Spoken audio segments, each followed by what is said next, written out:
دویمه دا دی چې زه دا ټول په کوم په توسط سره حضر حیات صاحب ته یم جرنیل صاحب ته یم چې زه دغه ته لمنه رسو خپل پاک آرمي ته زه خپل ادارو ته دا لمنه رسو سوال کوم آرمي ته زه سوال کوم چې نن ورځې پرې زه چا نه یم نږدې کړی زه خپل ایمني خپل سنیټر نه یم نږدې کړی زه خپل په تحصیلدار نه یم نږدې کړی که نه ته جیل ته لاړ شې چې زما 12 کاله ماشومان په جیل کې پراته دي زما 14 کاله ماشومان په جیل کې پراته دي زه آرمي ته درخواست کوم چې زه هغه خلک نه یم چې ما نه چې خلک عمره کم تصور کوي زه ډېر پرامن پکې سړی یم زه د ملک او د قوم دپاره لګېدلی مشر لرم د ملک او قوم دپاره ځوان لرم خو ما ته چا اوسه پرې نه دي څه راکړي چې دا هر یو سړی چې په کاغذو کې کار شوی دی نو بیا ولې د ما کاغذو کار نه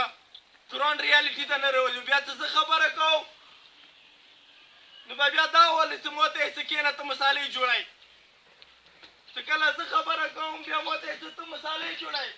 ته د قومې د علاقې خبره به نه کوې ته کښېنه تا ته خطره ما ته د خطره وي تاسو ته دی ما ته د خطره وي د جیل دی وي د مار دی د څه شي وي خو زه تا ته یم چې تا کې کوم زور دی ځوانه ته کوم زور دی کومه تا کې ته به د لشردي حق غواړې ته د اشکال مندخیل نه ته به د څومکني زوی مشر حق غواړې دا حق مو تاسو غوښتلی شو چې دومره کسان مو سوي لاړي خو زه په لاندو کې حضر حیات صاحب ته یم د دا ورځې ته اپیل کوم چې ته د اشکال مندخیل کې په ګراوند باندې لاړ شه په روډ باندې لاړ شه چې تا ته پاته ولګي چې دا سرینګر نه هم سخته علاقه دی چې دا د مقبوضه کشمیر نه هم سخته علاقه دی مو افسرانو ته 15 کاله کېږي مو علاقې ته ایمني سنیټر نه رسي 10 کاله کېږي د مو علاقې ته اوسه پرې پي نه دی لاړ په یې ته ښځو سوال کوم هغه نه ځي نو مو علاقه به څنګه ترقي کوي دا خلک به څنګه بغاوت ته نه راولي خامخا به دا خلک روډ بندوي